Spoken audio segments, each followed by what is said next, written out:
Listo. Hola amigos, ¿qué tal? Muy buenas Hola. noches. Estamos aquí en nuestros jueves jurídicos. Está su amigo el licenciado Philly Jordán, socio director de Jordán y Jordán Consultores y Litigantes SC. El día de hoy, vamos a hablar con ustedes del tema del divorcio. El tema del divorcio, que es uno de los grandes retos que han venido pues a los tribunales, a los abogados, a la sociedad, a la familia como tal, en razón de que en esa evolución que ha venido teniendo la figura jurídica del divorcio, pues desde luego ha tenido una serie de transformaciones muy interesantes. Voy a hablar con ustedes el día de hoy de este tema. La mecánica va a ser la siguiente. Voy a explicarles brevemente qué es el divorcio, cuáles son los tipos de divorcios que hay, cuáles fueron los antecedentes de las actuales divorcios que existen, pero también vamos a dar contestación a algunas de las preguntas y para eso el día de hoy nos acompaña aquí con nosotros transmitiendo el licenciado Luis Huitrón, nuestro socio aquí en el despacho y que hoy está a bordo con los controles para esta transmisión. Vamos a transmitir en Facebook. Me parece que también vamos a transmitir directamente en el canal de YouTube de Philly Jordán y en la página de Jordán y Jordán Consultores y Litigantes SC que tenemos también en la página de Facebook. Vamos a dar inicio con la mecánica que les decía. Lo primero que vamos a ver es el antecedente del divorcio. Hace algunos años, antes del año 2008, antes de la reforma que se hiciera para establecer el divorcio sin expresión de causa o el divorcio incausado, que dio inicio su aplicación en la Ciudad de México, teníamos al divorcio contemplado en el Código Civil a través de la acreditación de causales de divorcio. Eran 84 causales de divorcio las que existían previo al juicio de divorcio actual y había pues desde luego que presentar una demanda de divorcio ante el juez y posteriormente pues acreditar en el juicio cualquiera de las causales. Vamos a poner la separación de los cónyuges por más de 2 años, la separación injustificada por uno de los cónyuges por 6 meses del domicilio conyugal, una enfermedad incurable, el adulterio, en fin, había un abanico interesante de las opciones por las cuales nos podíamos divorciar. Sin embargo, el problema no era ese. El problema es que en el juicio también se tenían que decidir, desde luego, cuestiones relativas a la guardia y custodia, relativas también al pago de los alimentos, relativas al régimen de visitas, relativas a cuestiones que tenían que ver con violencia familiar. Y desde luego, pues todo eso tenía que resolverse en el mismo juicio y en una misma sentencia. Entonces, había juicios que eran, pues la verdad, muy largos, eran muy tediosos, eran muy difíciles, porque dentro de la tramitación del juicio, pues también existían incidentes. Los incidentes son, digamos, unos mini juicios que se hacían dentro del juicio, porque a lo mejor el papá o la mamá acusaban al otro cónyuge de que no pagaba pensión alimenticia, lo acusaban de que se había llevado a los hijos más tiempo del que le habían otorgado, y entonces aquello no solamente teníamos un juicio grandote, sino teníamos otros juicios pequeñitos que lo que hacían era retrasar, retrasar y retrasar y retrasar el juicio, ¿no?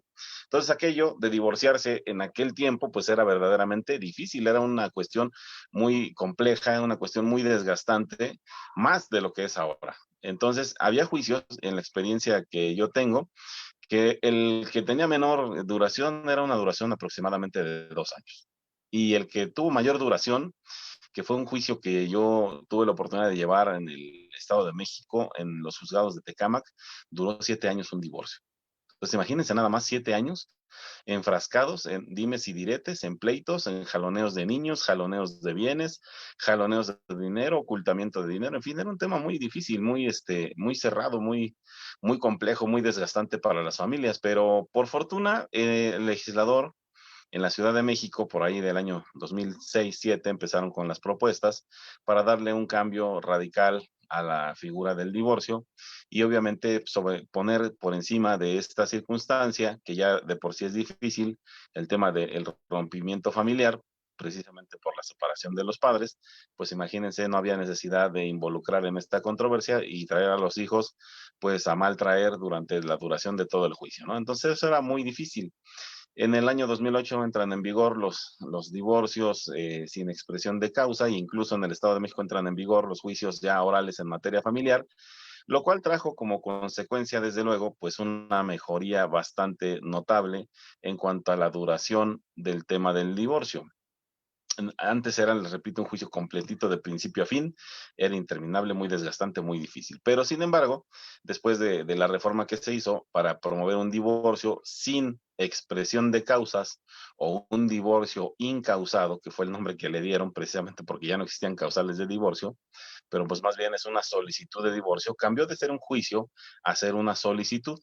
Y al ser una solicitud de divorcio, pues obviamente nada más basta la voluntad de uno de los divorciantes que van ante el juez y le dicen al juez, señor juez, no es mi voluntad seguir casado o seguir casado con X persona, entonces te solicito que lo mandes citar para hacerle del conocimiento que yo ya no quiero seguir casado o ya no quiero seguir casada, ¿no? Entonces, después de eso, pues se celebra una audiencia, en el caso de la Ciudad de México, en el Estado de México se celebran dos, les llaman audiencias de avenencia, y obviamente te presentas a la audiencia, el funcionario del juzgado les hace la pregunta si que deciden seguir casados o deciden en todo caso una reconciliación o reconsiderar las opciones que tienen que ver con su matrimonio y su familia, les plantean los pros y contras de seguir con el tema del divorcio, pero también les plantean los pros y contras de seguir casados. Entonces, basta con que uno de los dos diga, ¿sabe qué? Yo ya no quiero seguir casado.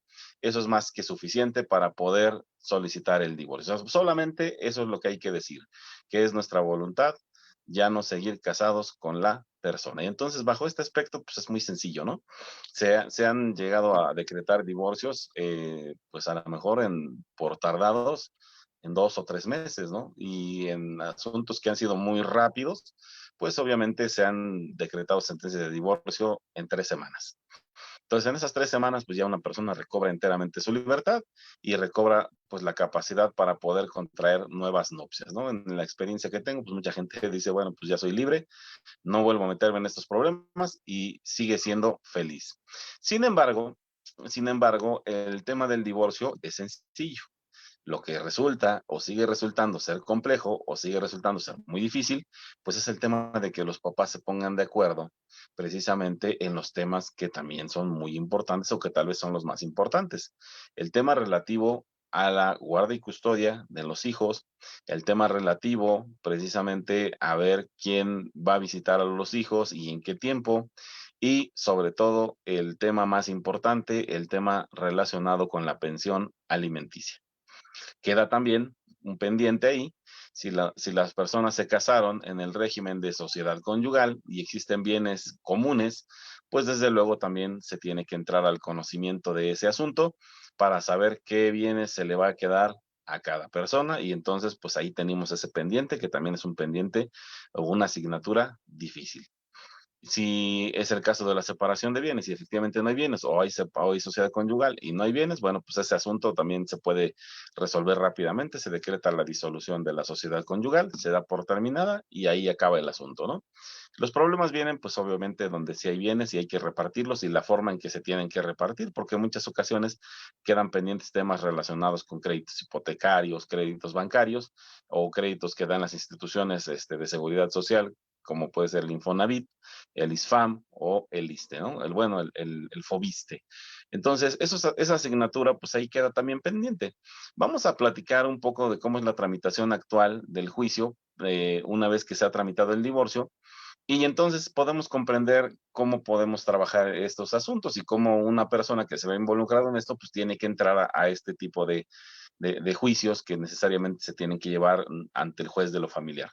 Una vez que se ha decretado el divorcio por el juez, se dicta una resolución en el Estado de México, que hace las veces de una sentencia, pero realmente es un acuerdo en el cual se dicta el divorcio. En la Ciudad de México se dicta una sentencia y obviamente ahí se decreta el divorcio de las personas, quedan aptos para contraer pues, nuevas nupcias y se manda a hacer la inscripción en el registro civil del tema del divorcio, o ya sea que se expida un acta de divorcio o bien en su caso una anotación marginal que se hace en el acta de matrimonio, y esa es la tramitación, dependiendo de la entidad. Pongo los dos casos de la Ciudad de México, Estado de México, pues que son las entidades que tienen muchísimo más avanzado este tema de los divorcios sin expresión de causa o divorcios incausados, como se conocen.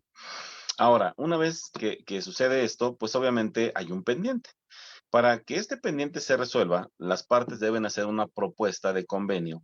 En esa propuesta de convenio tienen que decir varios puntos. Número uno, quién de los dos cónyuges va a tener la guarda y custodia. O en su caso, si ambos cónyuges van a optar por una guarda y custodia compartida.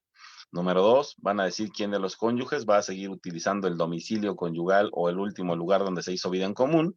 Y el menaje de la casa, que son todos los muebles, pues obviamente vamos a decidir ahí quién de los dos los debe tener. ¿Sale?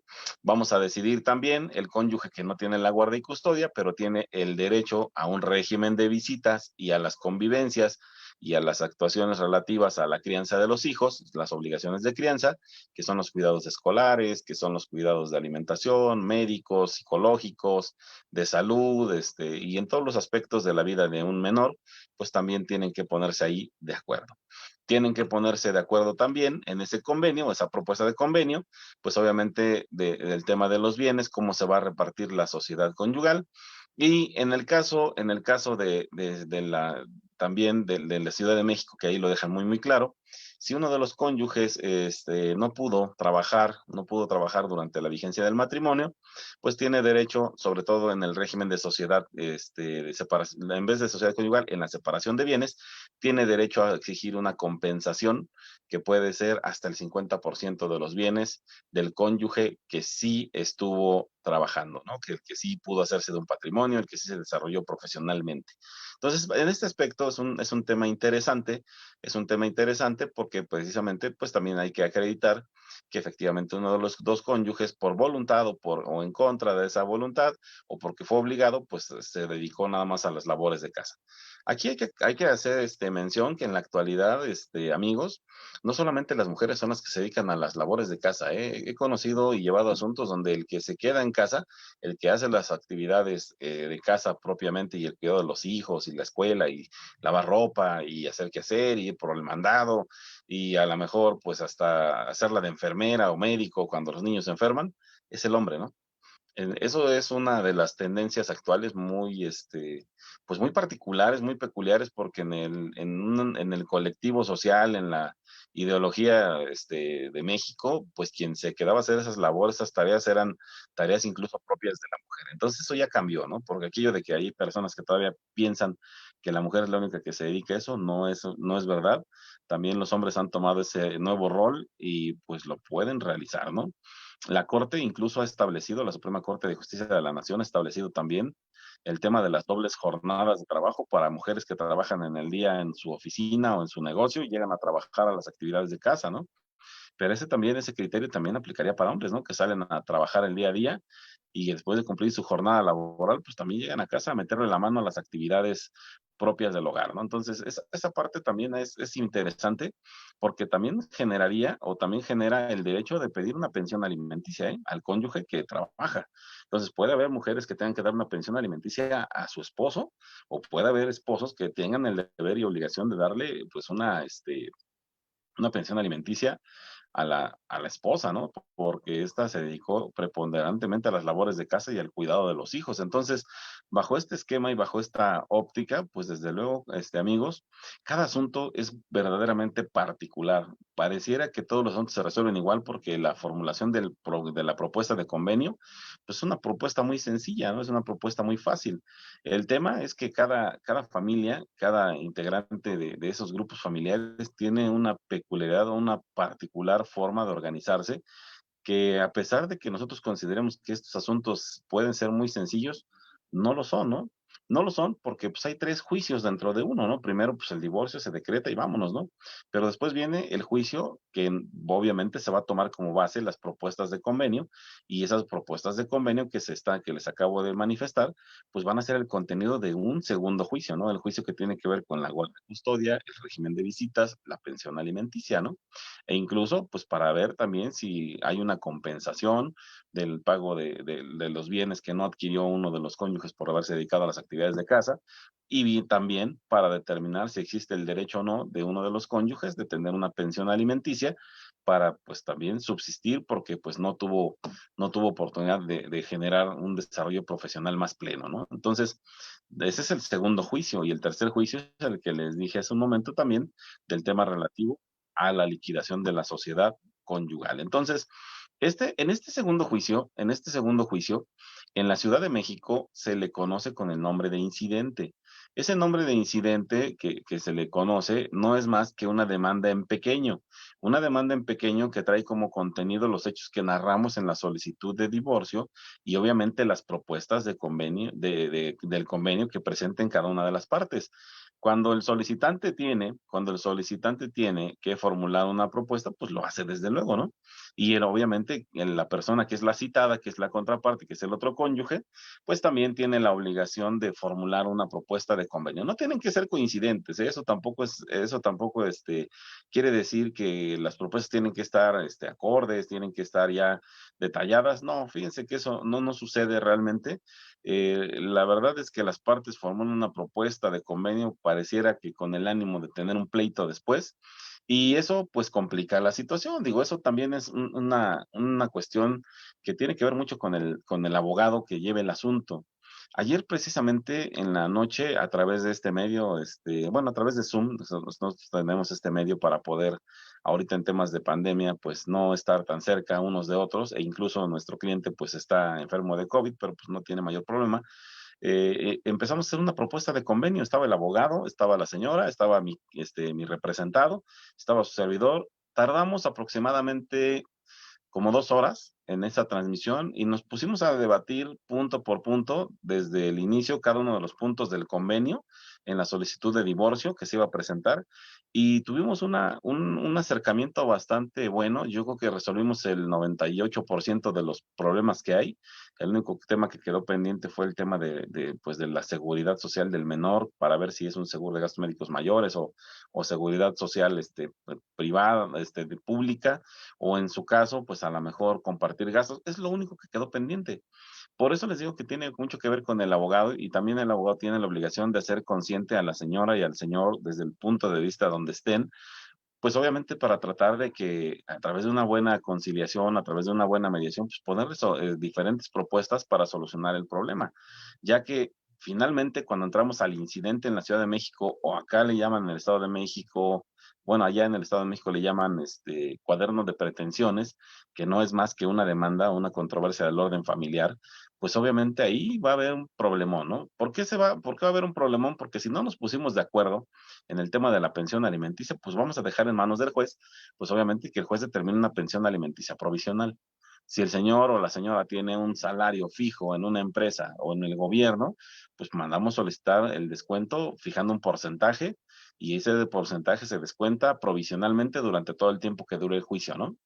Y si no hay ese salario, pues se fija, si no hay un salario fijo que esté, pues vaya, auditable en una empresa, pues entonces se fija un salario en unidades de media actualización o en salarios mínimos, según sea el caso, según en la entidad donde estemos. Pero finalmente hay esa responsabilidad de que, esa responsabilidad, pues de hacer el pago de la pensión alimenticia en forma provisional. A esa obligación del juez asegurar que esa pensión alimenticia se cumpla. En el caso del que trabaja para una empresa, pues esa es la garantía de que el señor va a cumplir y que el patrón le va a hacer el descuento. Pero en el caso de los que trabajan en forma independiente, son comerciantes, taxistas, manejan un Uber o son comerciante informal o tienen ventas por internet, bueno, pues ahí se fija una cantidad pues más o menos ad hoc o acorde pues, a los ingresos estimados que tiene la persona.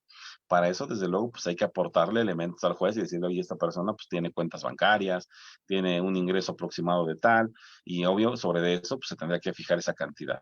Pero obviamente aquí se tiene que entrar al análisis de cuáles son las necesidades económicas de los menores y también cuáles son las posibilidades económicas de quien debe pagar la pensión alimenticia. Es una combinación, es una ecuación un tanto interesante porque, pues desde luego, al que le van a comprar, que le llaman deudor alimentario, pues lo que va a decir es gano muy poco, ¿no?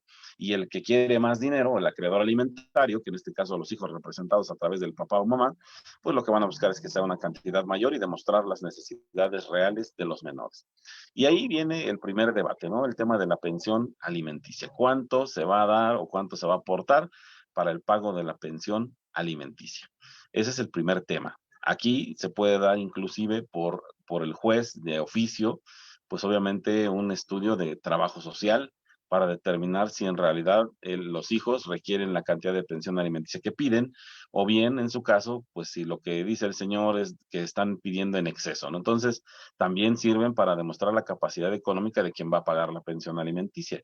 Obviamente, pues ese análisis de trabajo social tiene que contemplar cuando menos un año anterior, o bueno, la ley dice que son 2 años, pero el estudio de trabajo social generalmente contempla un año anterior a la presentación de la demanda el nivel socioeconómico de la familia. Y entonces, en función de eso, pues ya se va a establecer un parámetro de a lo que están acostumbrados los hijos y la esposa, o los hijos y el esposo, y en función de ello se tiene que fijar el pago de la pensión alimenticia. Créanme de verdad que este es uno de los temas más difíciles, más duros, porque incluso, a ver, hay casos en los cuales aún fijándose la pensión alimenticia, los papás se esconden. Tengo por ahí un asunto, que el papá incluso se fue a Canadá con tal, renunció aquí en México a una muy buena empresa con un salario pues muy bueno, pero sin embargo prefirió irse del país a Canadá, sabiendo que Canadá tiene un tratado con México de datos de confidencialidad y donde no puede proporcionar información de ninguna naturaleza relativa a las personas que están en Canadá, ciudadanos o personas que tienen residencia allá.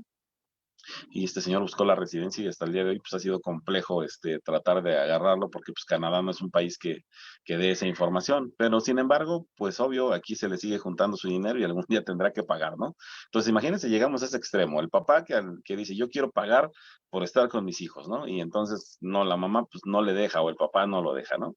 Y tenemos el caso de que los otros, aunque esté fijada la pensión, pues renuncian a los empleos, se desaparecen y obviamente casi se hacen estar en un estado de insolvencia para dejar de cubrir la pensión alimenticia. Desde luego que hay muchos mecanismos que se pueden utilizar para investigar si una persona está ocultando esos bienes.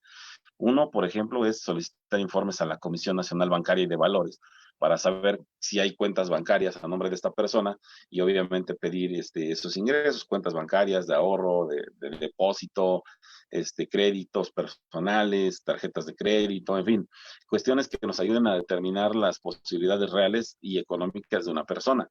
También tenemos la posibilidad de solicitar al Servicio de Administración Tributaria, para todas aquellas personas que están dados de alta, pues obviamente que nos manden las declaraciones anuales o los pagos provisionales de una persona, para saber si efectivamente, pues cuáles son los ingresos y los que han reportado al Servicio de Administración Tributaria, y en función de eso, pues también tratar de determinar pues el tema del monto de la pensión alimenticia, ¿no? Claro que solamente el Servicio de Administración Tributaria brinda esta información en dos casos, ¿no? La materia penal y, número dos, la materia de alimentos. Por eso los oficios, cuando se giran al SAT para pedirles esta información, tienen que poner expresamente el asunto que se trata del pago de una pensión alimenticia. En la experiencia que tengo, cuando se dice que es un juicio de divorcio, dicen, no, un divorcio no, solamente pensión alimenticia. Y entonces hay que volver a hacer el oficio y pedirlo nuevamente para que sea a través de un concepto que es pensión alimenticia, porque el SAT obviamente pues también tiene secrecía respecto de la información fiscal de las personas. Entonces este segundo tema, que es el tema de la pensión, pues también lo podemos investigar, la capacidad económica, a través de los informes del SAT. ¿Dónde más podemos investigar? Pues obviamente en el Seguro Social, podemos investigar también en el ISSSTE, si es un trabajador al servicio del Estado, si alguien trabaja para ellos, y obviamente pues mandar el número de seguridad social de estas personas para que nos informen, ¿no? En el caso de los militares, pues pedir un informe al ISFAM, al Instituto de Seguridad Social de las Fuerzas Armadas, y obviamente también nos darán información de cuáles son los haberes que tienen los militares o marinos, o la gente de la Fuerza Aérea, pues para conocer esa capacidad económica, ¿no? Obviamente también pues se le piden informes a las empresas donde hay personas que trabajan, para saber cuánto es lo que ganan, prestaciones ordinarias, extraordinarias, y obvio todo eso ayuda, junto con la prueba de trabajo social, para saber las necesidades reales de los hijos y de la esposa o esposo, y en todo caso también conocer las posibilidades económicas de la otra persona. Este es un tema interesante y pues obviamente está sujeto a debate dentro del juicio.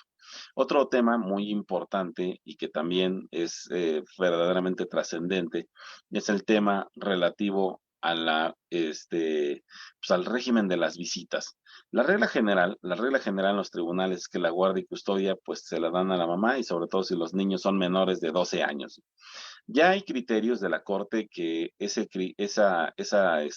favor que le da la ley a la mujer para tener a los hijos, pues es discriminatorio. Entonces, ahora cualquiera de los dos cónyuges tiene la posibilidad de solicitar tener consigo a sus hijos en el tema de guardia y custodia, y obviamente establecer un régimen de visitas para el otro cónyuge que no tiene la guardia y custodia. Esto se vuelve un tema interesante. Digo, hay ocasiones que los hijos están muy apegados al papá y obviamente pues quieren estar con el papá a pesar de que la mamá pues no es ningún peligro, no es ningún riesgo, ni mucho menos. Hay otras ocasiones que pues quieren estar con la mamá a pesar de que el papá pues no es un peligro. Yo siempre he sostenido en los últimos 20 años de ejercicio profesional que la naturaleza siempre lleva a que los hijos busquen más de la mamá, o sea, en un 90%, ¿no? En un 90%, en un 5% buscan al papá y el otro 5%, pues los hijos pues toman decisiones ya muy independientes y buscan a lo mejor hasta algún otro familiar. Pero en realidad la mayoría de los casos que se han llevado, la mamá es quien se hace cargo de la guardia y custodia. Entonces los jueces pues tienen como una credibilidad a prueba de todo de la buena maternidad. Y eso, ponerlo en tela de juicio, pues hay que demostrarlo, ¿no? Apenas el día de hoy me informaron de un asunto allá en la ciudad de Querétaro que hemos perseguido durante bastante tiempo y ahora demandaron a nuestra representada, la guardia y custodia, en un juicio sumario que es allá en Querétaro, un juicio muy específico, muy especial. Y el señor decía que pues obviamente la señora era un peligro, ¿no? Y cuando tú afirmas que la mamá es un peligro, pues tienes que demostrar por qué es un peligro, ¿no? Y entonces, para nosotros es bueno porque si a ojos del juez esta persona no demuestra que la señora es un peligro, pues la guardia y custodia la tenemos garantizada. O sea, no porque la demandes quiere decir que la vas a ganar y no porque digas que la mamá o el papá es un peligro, van a ser un peligro de inmediato. No, no, el dicho de una persona no genera un peligro. Aquí hay un concepto más grande que se llama interés superior del menor. Ese concepto más grande, protector de los hijos, es un concepto que pocas veces se entiende bien por parte de las personas y por parte de los abogados. Los abogados son muy dados o somos muy dados a manifestar es que la otra persona es esto, es que la otra persona es el otro, es un alcohólico, es un borracho, la señora es muy floja, la señora no atiende, la señora pone en peligro, no cuida, pero no se detienen a entender que el juez no va a resolver porque tú descalifiques al contrario. O sea, no va a resolver porque tú digas que la contraparte es la peor persona del mundo. El juez va a resolver atendiendo a quién de los dos incluso es el menos malo de los padres. O sea, esa parte no se ha entendido bien y únicamente se piensa que a través de la calumnia se le va a dar la razón y eso no funciona en ese sentido. Hay que entender que cuando uno tiene elementos de prueba para acreditar lo que se va a decir, pues hay que ponerlo en papel. Pero si no lo vas a poder demostrar, pues es obvio que ese asunto no va a prosperar, es obvio que ese asunto no se va a generar. En el caso que les comento de Querétaro, resulta que el juez le dijo, ok, sí te doy la guardia y custodia, pero que hasta que la señora me conteste. Pero no solamente hasta que me conteste, sino además hasta que se me demuestre plenamente que la señora constituye un peligro para el menor, porque además el menor tiene 4 años. Entonces, obviamente, pues, no es fácil acreditarlo en ese sentido, y menos en el estado de Querétaro, que es un estado muy conservador en ese tema, ¿no? Es un estado muy, muy conservador que sigue utilizando las viejas fórmulas. Tal vez en la Ciudad de México están más abiertos a este tema, tal vez en el Estado de México están más abiertos a este tema, a entender que la buena maternidad pues tampoco es así como en automático, ¿no? O sea, si se cuestiona y hay pruebas, pues los jueces desde luego van a fallar en favor del papá, ¿no? O si se cuestiona al papá y el papá pues es una buena persona, pues van a fallar en favor del papá, pero todo tiene que estar desde luego sujeto a una prueba y esa prueba pues tiene que ser una prueba contundente. Puede ser que el señor o la señora sean alcohólicos, o sea, sí, eso sí pues es una enfermedad, pero si su alcoholismo no pone en peligro la estabilidad emocional, no pone en peligro la salud, la educación, el cuidado de los hijos, pues puede emborracharse si quiere todos los días, ¿no? Porque eso no va a tener ningún problema. En el caso de la mamá y en el caso del papá, si es que el papá fuera el alcohólico, pues tampoco va a poner en peligro porque a lo mejor el señor le gusta tomar de noche y los hijos ni siquiera lo ven porque muchas veces dicen, es que es un mal ejemplo, ¿no? Un alcohólico es un mal ejemplo, ¿no? Pues también es un mal ejemplo un jugador, ¿no? También es un mal ejemplo alguien que dice groserías en frente de los niños y que se comporta de manera violenta, pues también ese es un mal ejemplo, ¿no? También una persona impuntual es un mal ejemplo y no por eso es un mal padre, ¿no? Es obvio, amigos, que aquí en materia legal, para determinar la guardia y custodia del régimen y el régimen de visitas, tiene que estar debidamente acreditado. Los jueces ahora se apoyan en la Ciudad de México se apoyan precisamente del sistema DIF, Sistema de Desarrollo Integral para la Familia, a través de una figura de una persona que se llama representante del menor. Este representante del menor tiene la función de intervenir con el juez y la presencia de los niños. El interés superior del menor exige que los niños sean escuchados previamente a que el juez tome una decisión.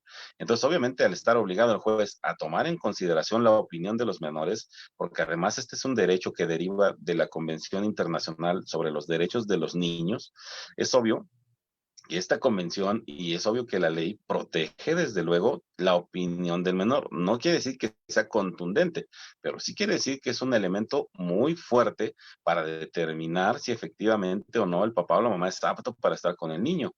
Es una plática que se realiza, es una comparecencia que se hace ante el juez y en el Estado de México también se hace ante el juez, nada más que acá en el Estado de México quien representa al menor es el Ministerio Público y son ministerios públicos capacitados, pero en la Ciudad de México llevan un pasito adelante en ese tema. La plática con los niños se hace en muchos juzgados he visto que incluso tienen un área como de juegos, ¿no? Si el niño es muy pequeñito, se hace en el área de juegos, se hace a través de una serie de preguntas, se hace a través de una serie de juegos para que se involucre al menor y obviamente se pueda sacar una opinión. Ejemplo, he escuchado muchas veces que le preguntan al niño, ¿cómo te llamas? Fulano de tal. Oye, ¿cuántos años tienes? Tal. ¿Con quién vives? Con su mamá, con su papá. Oye, a qué hora desayunas? ¿A qué hora comes? ¿A qué hora cenas? ¿Quién te da de comer? ¿Cómo te da de comer? ¿Qué te gusta comer?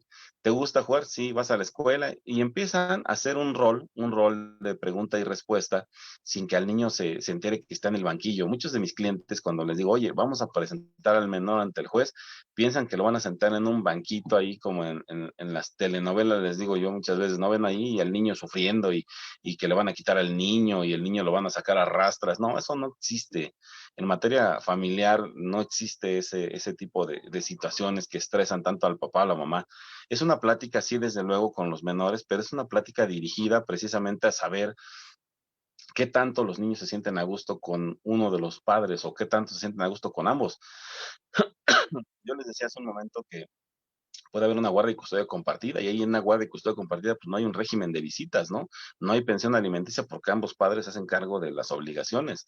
Pero, sin embargo, cuando no está este caso, pues esa plática con el menor es bastante buena.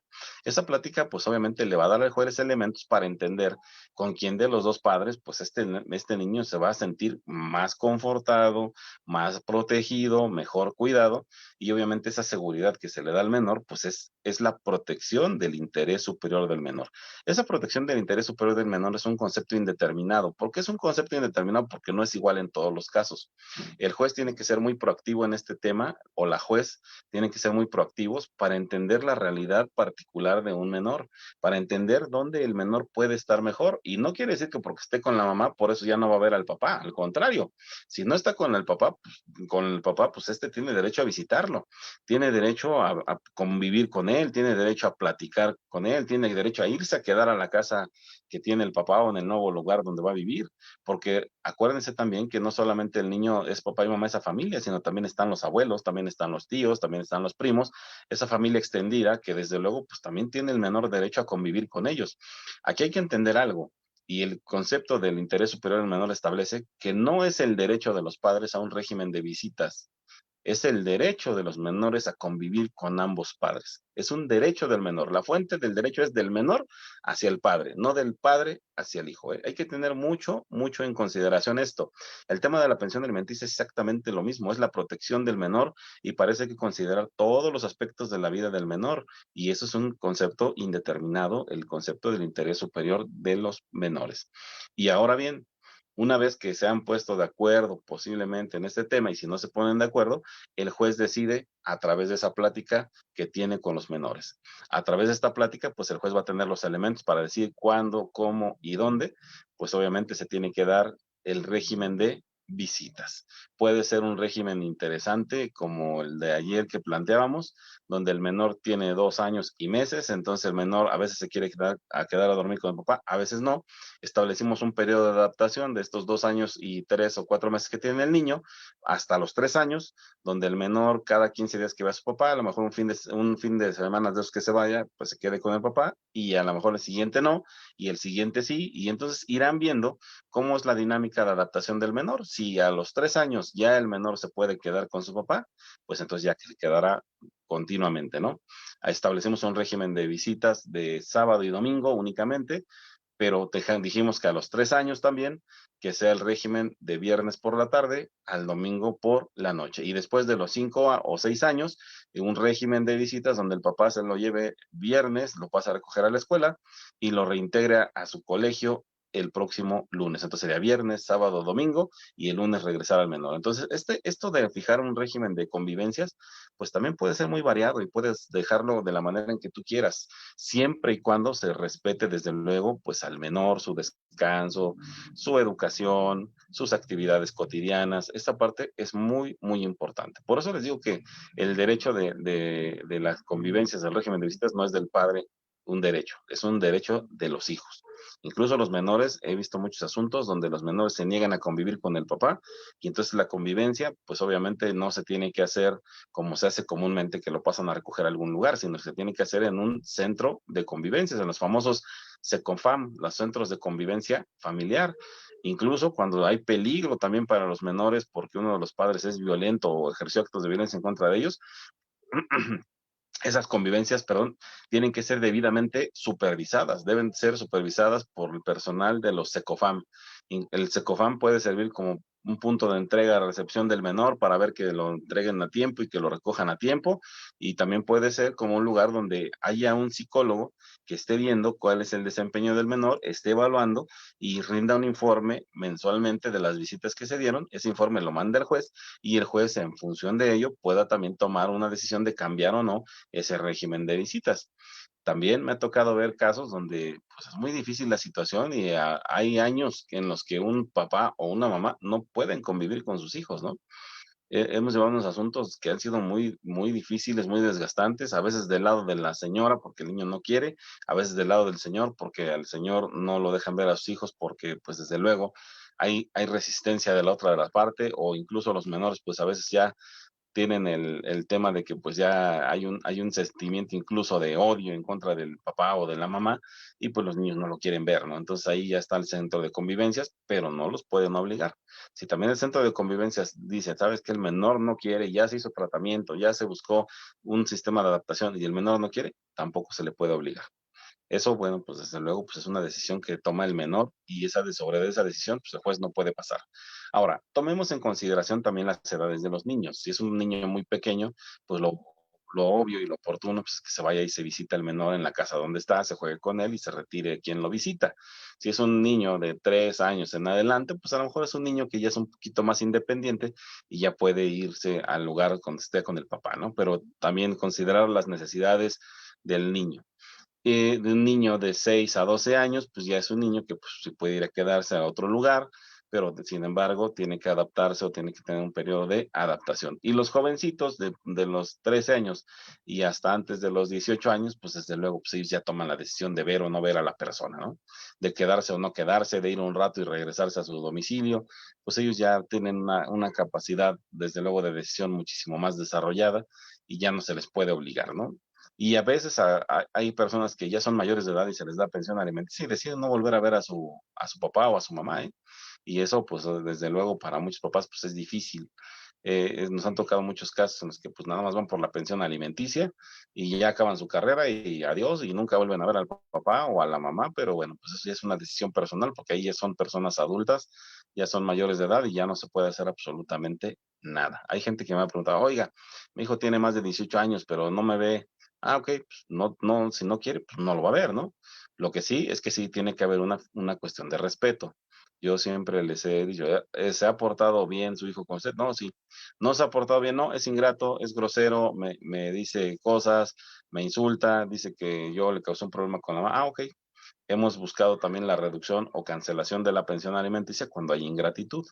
Hemos también pedido la disminución o cancelación de pensiones alimenticias para personas de 18 a 25 años, pues porque no van regulares en sus centros escolares y pues obviamente nada más van a perder el tiempo y entonces también no es correcto que un padre o una madre esté pagando una pensión alimenticia a un hijo que no está dando los resultados óptimos en el desempeño de sus actividades académicas. Entonces eso también se puede hacer y también se le puede quitar una pensión alimenticia. Entonces, en estos temas les repito, de pensión alimenticia y guardia y custodia, pues son íntimamente ligados, pero no perdamos de vista ese concepto del interés superior del menor. Ahora, del lado del juez, el juez puede tomar todas las medidas pertinentes, todas las medidas pertinentes. El juez tiene un abanico importantísimo de posibilidades para poder, desde luego, determinar una cosa, cambiarla. En la materia familiar no opera la cosa juzgada como tal, que sería un juicio y ahí se terminó y entonces ya es obligatorio para toda la vida. No. En la materia familiar, de acuerdo a las necesidades reales de las personas, les decía yo, por eso no es lo mismo tener un niño de cero meses a 2 años, uno de 3 años a 6, un niño de 7 a 12 y uno de 13 a 18 y uno mayor de 18, porque entonces en función de esa edad y en función de esas necesidades es como el juez va a determinar y va a fallar. Incluso hemos tenido asuntos donde hay niños de diferentes edades y el juez establece un régimen particular para cada menor. No por el hecho de que el juez tenga como un criterio distinto, sino porque el juez va a tomar el mejor de los criterios. Y ese mejor de los criterios, desde luego, pues, tendrá que el juez valorar en cada situación en particular.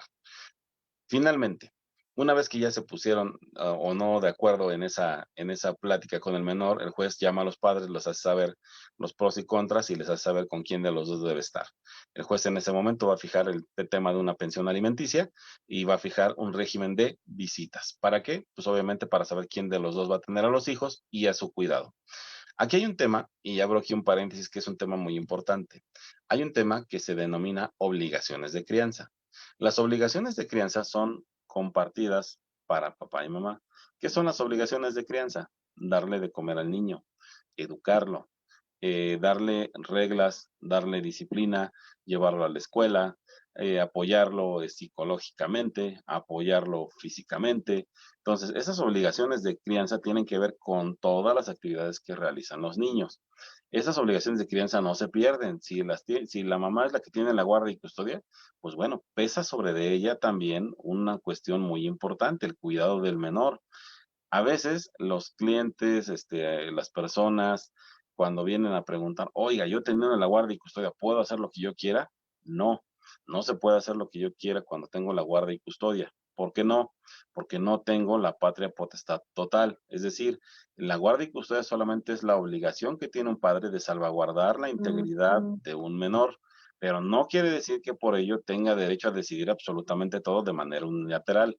Tiene el deber y obligación de consultarlo con el otro cónyuge, con el otro padre. Entonces, esa forma de pensar que a veces dice, es que yo lo voy a criar porque ya tengo algo que criar, no, ojo, hay incluso en el Código Penal de la Ciudad de México y del Estado de México, así como hay un delito por ponerse en estado de insolvencia y dejar de cumplir con obligaciones de pago de pensión alimenticia, que es un delito de insubsistencia, también hay un delito de incumplimiento del régimen de la guardia y custodia.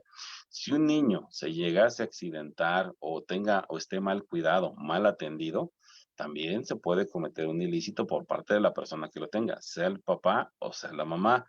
No solamente eso, también se puede exigir la rendición de cuentas en el pago de la pensión alimenticia, porque resulta que nos ha tocado algunos asuntos donde la mamá trae unas bolsas verdaderamente caras, trae zapatos muy buenos, ya cambió de coche, le gusta mucho el salón de belleza, pero todo a costa del pago de la pensión. Hay, desde luego, criterios ya establecidos para poder exigir la rendición de cuentas en estos temas. Y si llegase a acreditarse que no se está empleando esa pensión alimenticia para el cuidado de los hijos, también se puede, desde luego, cambiar la guarda y custodia. O sea, por eso les digo que no es nada que la mujer o el hombre tengan una preferencia y que la decisión que tome el juez sea absoluta. No. En un juicio puede cambiar 2 o 3 veces la guardia y custodia, puede cambiar 2 o 3 veces el régimen de visitas, de acuerdo a las necesidades reales de los menores. Claro, hoy en día, por ejemplo, un juicio para resolverse en estos temas, pues dura aproximadamente un año. Si tu divorcio te duró 3 semanas, un mes o 2 meses, pues ahí traes atrás un tema de pleito que te vas a aventar de mínimo un añito hasta 3 años en resolverlo. O sea, tampoco es tan rápido, tampoco es tan sencillo, porque todo lo que se diga, les repito, se tiene que demostrar. Y para eso hay que ofrecer pruebas, pruebas testimoniales, pruebas periciales médicas, pruebas periciales en materia de trabajo social, pruebas periciales en materia de psicología que nos van a ayudar a comprender mejor quién de los dos padres tiene derecho a tener la guardia y custodia y quién de los otros el régimen de visitas y en qué forma se puede dar. Si es un régimen de visita pleno, abierto, sin ningún problema, o si puede ser un régimen de visita supervisado en el SECOFAM, en Centros de Convivencia Familiar. Y esto, pues desde luego, pues va a tener sus particularidades. ¿Queda claro? Creo que en este sentido hemos avanzado muchísimo. Los tribunales tienen un sistema bueno de hacerle comprender a los padres que realmente ambos tienen que trabajar hacia el mismo lugar en el cuestión de los hijos, que verdaderamente hay padres que no se soportan, no se pueden ni siquiera ver, pues eso también es normal. Pues eso es normal, es parte de la relación de pareja de dos personas. Pero en el tema de los hijos no pueden ninguno de los dos pasar sobre la voluntad del otro. No puede ninguno de los dos decir que va a tomar decisiones unilaterales, de ninguna manera. Y si ambos padres no logran ponerse de acuerdo, para eso está el juez y para eso está el tribunal. Ahí está también el Ministerio Público. Me ha tocado ver, de verdad, buenos ministerios públicos haciendo una intervención en favor de los hijos, cuando los padres no logran ponerse de acuerdo. Tuve un asunto que recuerdo muchísimo este asunto porque los papás estaban completamente enfrascados en un pleito difícil, duro, reprochándose mutuamente. Y me acuerdo mucho, este juez ya se jubiló, estaba en el Estado de México, era el juzgado segundo familiar. Recuerdo mucho que el licenciado nos mandó traer a los dos abogados, dijo, licenciados, necesitamos poner orden en esto. Yo sé que a ustedes les pagan, yo sé que ustedes están peleando lo que su cliente piden, pero en este momento les pido que me ayuden por favor a solucionar el problema. Pasen a los señores. Entonces pasó el juez y les ha metido una verdadera reprimenda al papá y a la mamá, que de verdad, nunca había visto en ese plan a un juez. Conocí después de su estilo, de ese estilo que era un estilo común, ya se jubiló. Ahora lo he visto en la Ciudad de México como conciliador y como mediador, allá él se certificó para eso, pero sin embargo pasó a los dos y de plano, señora, usted no se me hace la mamá más cuidadosa por esto y por esto. Hay evidencia en esta prueba, en esta. La prueba de trabajo social dijo que cuando llegó a su casa no estaba verdaderamente limpia, entonces no me diga que usted se la pasa al pendiente 100% de los niños. Hay fotografías donde usted sale en el Facebook ahí tomando la copa, la cerveza con las amigas y eso no habla de una mamá negada, en fin. Digo, a lo mejor el juez utilizó ese argumento, pues desde luego, porque pues ambos abogados lo utilizamos en algún sentido, pero valió la pena, porque al señor le dijeron lo mismo, usted, primero, yo lo veo que viene a un juzgado, no viene usted vestido apropiadamente. Y eso es una falta de respeto, porque usted viene a solucionar algo muy importante, que es lo relativo a su familia, es lo relativo a sus hijos. Número dos, aquí veo que los papás están allá afuera, entonces quiere decir que usted no se hace responsable de sus obligaciones y usted es el obligado, no su papá, no su mamá. Y allá los papás, tanto de uno y otro, están ahí peleándose cuando no hay necesidad de eso porque ustedes tienen la culpa. Y es más, usted me da mucha desconfianza, señor. Yo no le dejaría a un niño a su cuidado porque usted no es una persona responsable. Entonces los puso terriblemente, como dicen, regados y barridos. Digo, derivado de eso, el asunto se desató. Y ambos padres se pusieron de acuerdo y ambos padres se pusieron las pilas. ¿Por qué? Porque les dijo el juez, si ahorita no se arreglan y no tienen un convenio correcto, en este momento yo mando a los niños al DIF. ¿Por qué? Porque tengo elementos para acreditar que ni la mamá ni el papá son las mejores personas para cuidar a sus niños. Y como juez, yo tengo esa potestad para salvaguardar la integridad de esos dos menores. Así que o se arreglan ahorita o en este momento se van los niños al DIF. Y mandó llamar a la procuradora de la defensa de los menores para que estuviera presente en caso de que no se pusieran de acuerdo. Y si no se ponían de acuerdo en ese momento, le hacía la entrega de la custodia temporal de los menores y los trasladaban al DIF, porque ahí estaban los menores también para la plática. Entonces, desde luego que a veces el juzgado tiene que tomar esa determinación, tiene que tomar esa decisión que los padres no quieren tomar y se piensa a veces que el juzgado es el lugar donde se van a ir a hacer los reproches que no se pudieron hacer y los problemas que no pudieron resolver en su casa cuando eran esposos. Entonces, este tema también es muy importante, desde luego tomarlo en consideración, ya que les repito, a pesar de que el divorcio sea rapidísimo, pues la secuela de ese divorcio, pues es este juicio que se va a llevar a cabo para determinar la pensión, que se va a llevar a cabo para determinar la guarda y custodia, y se va a llevar a cabo para determinar el régimen de las convivencias con los menores. Este es, en términos muy generales, en términos muy grandes, la tramitación de un juicio de divorcio. Esta parte que ahora es muy rápida, también, pues desde luego ya acortó tiempos, también ya acortó muchos problemas, pero sin embargo no quiere decir que las partes no sigan o no vayan a seguir enfrascadas y metidas en ese tipo de pleitos que van a tener como rehenes y van a tener en medio de la discusión a los hijos. ¿Qué es lo que le decimos siempre a los clientes que vienen, que le decimos a las personas que representamos? Que siempre se piense primero en el interés de los hijos. Desde luego, en una plática que tuve hace como 3 semanas con una persona, él decía, ¿por qué le voy a dejar el carro a la señora si la señora va a andar con alguien más y después lo va a pasear ahí? ¿Por qué le voy a dejar la casa si la señora el día de mañana va a tener otra pareja y la va a meter a vivir a mi casa, ¿no? Entonces yo le decía que eso pues, era inevitable, o sea, porque tampoco se le puede prohibir a una persona buscar una nueva pareja o a formar una nueva familia, ¿no? Sin embargo, yo le decía, ok, pues si le quitas la casa, pues entonces tus hijos tendrán que ir a rentar a algún lugar para lo que les alcances a dar. Si tú le quitas el carro a la señora, seguramente tus hijos van a ir en transporte público hasta que la señora tenga la posibilidad de comprarse otro auto.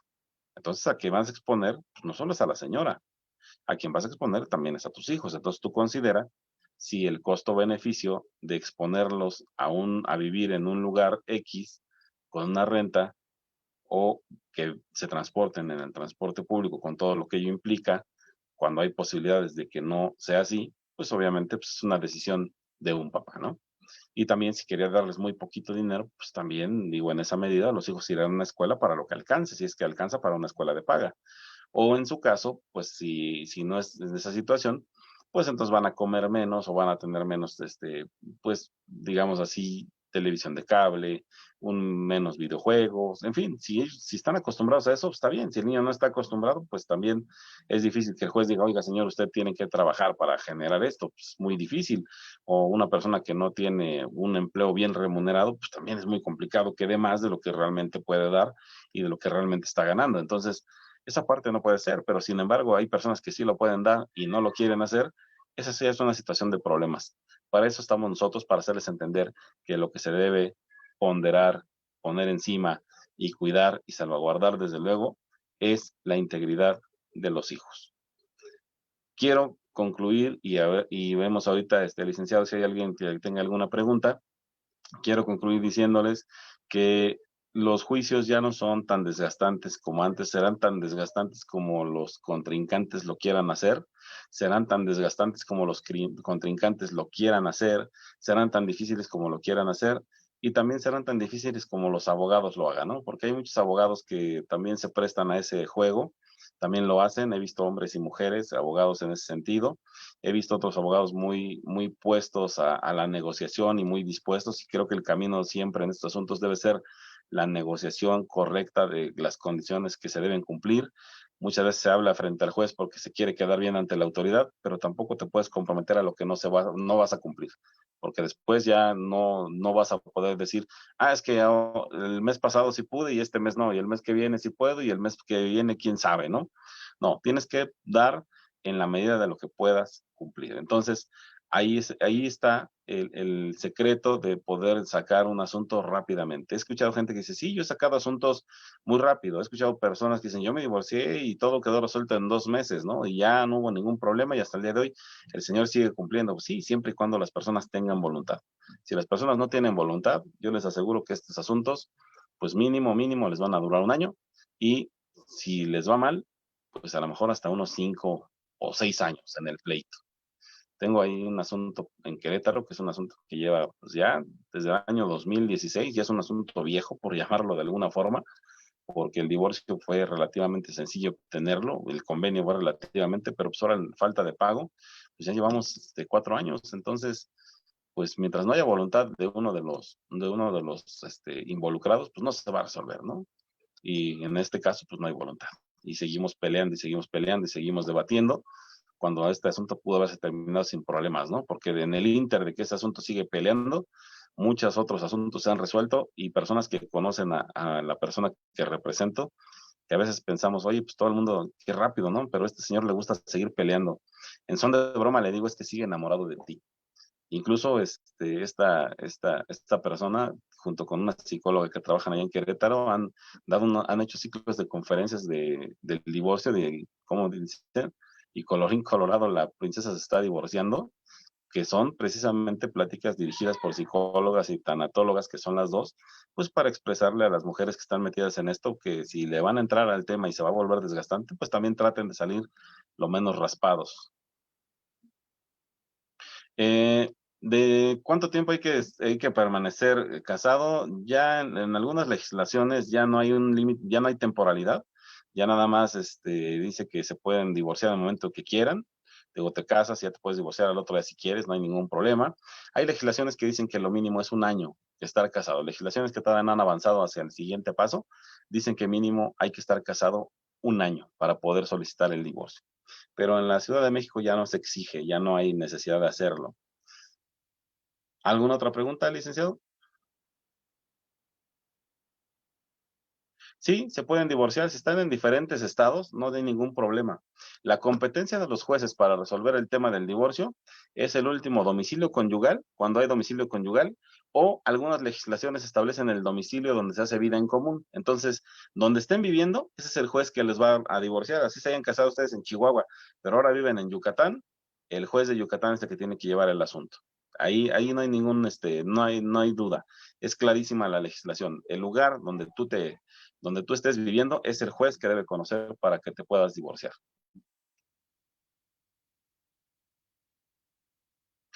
Sí, claro, los cónyuges pueden divorciarse aunque no estén de acuerdo uno de los dos. Basta que se haga la solicitud, la propuesta de solicitud de uno. Incluso ya no hay necesidad ni de decir por qué no quieres, ¿no? Yo les digo en son de broma a mis clientes de repente o a las personas cuando vienen a consultar, oiga, ¿y qué vamos a decir? ¿Por qué me quiero divorciar? Pues dígale que el arroz de la señora ya no le gustaba y que como no cocina bien, pues no es lo mismo que el arroz de su mamá, entonces usted se quiere divorciar y ya, así de fácil. Pero la palabra mágica es que la persona exprese y le diga al juez, señor juez, no es mi voluntad querer seguir casado con X o con Y persona. Esa es nada más, la voluntad. Hay un concepto que le denominan autonomía de la voluntad. Esa autonomía de la voluntad está ligada a otro que se llama libre desarrollo de la personalidad. Y obviamente cuando nosotros queremos decidir nuestro estilo de vida, nuestra forma de vida, cómo queremos vivirla, con quién queremos vivirla, el hecho de acreditar una causal, pues obviamente impedía el libre desarrollo de la personalidad. Y entonces, pues hubo un criterio en el año 2014 de la Corte que dijo, ok, aunque haya causales de divorcio en todas las entidades del país, cuando una persona dice, ya no quiero vivir, hay que tomar en consideración esa opinión. Y entonces basta con que haga la manifestación de no querer estar casado. Digo, yo le pongo ahí con los clientes de repente ese para que también se les haga menos estresante el punto, ¿no? Pues póngale que ya no quiere vivir con la señora, pues porque no le sale el arroz como lo hacía su mamá, ¿no? Y así la hace enojar de paso, o lo hace enojar de paso, ¿no? Va a decir, ay, pues es que usted siempre tuvo mamitis, la señora o el señor, ¿no? Pero nada más, se los digo como broma, ¿no? Para que se lo haga saber, pero no lo ponemos en las demandas. Basta con que se exprese la voluntad de no seguir casado y eso es más que suficiente.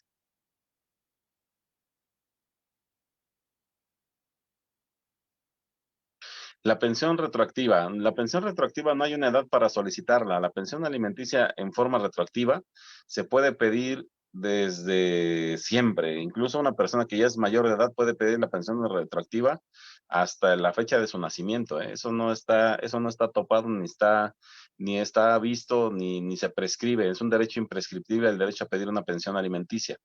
La única restricción que hay es que la Corte estableció en uno de sus criterios decir que la persona se haya enterado. Es decir, que la persona a quien se le va a exigir el pago de la pensión esté enterado que tiene un hijo. No se le puede exigir a alguien el pago de una pensión cuando nunca se enteró que tenía un hijo. Pero si hay constancia que acredite que esa persona sabía de la existencia de ese hijo y nunca se hizo cargo del pago de la pensión alimenticia, se puede exigir de manera retroactiva hasta el nacimiento, así la persona tenga 23 o 24 años, ¿eh? Eso no es ningún impedimento. El tema aquí, o el gran tema, es el cálculo de esa pensión alimenticia, porque ahí sí no hay un criterio, ni hay una fórmula, ni hay una regla, sino que tiene que irse demostrando de acuerdo a las necesidades que se tuvieron en aquel tiempo y que fueron evolucionando paulatinamente. Entonces ahí sí, ese es el tema ahí importante, es a ver cómo lo cuantificamos, porque eso pues obviamente no es el mismo estilo de vida de todas las personas, pero de que se puede pedir la pensión retroactiva sin ningún problema, siempre y cuando se haya enterado que tiene un hijo, ¿eh? Si no se enteró, pues bueno, no se puede obligar a alguien a que cumpla con una obligación cuando no sabías que existía un menor.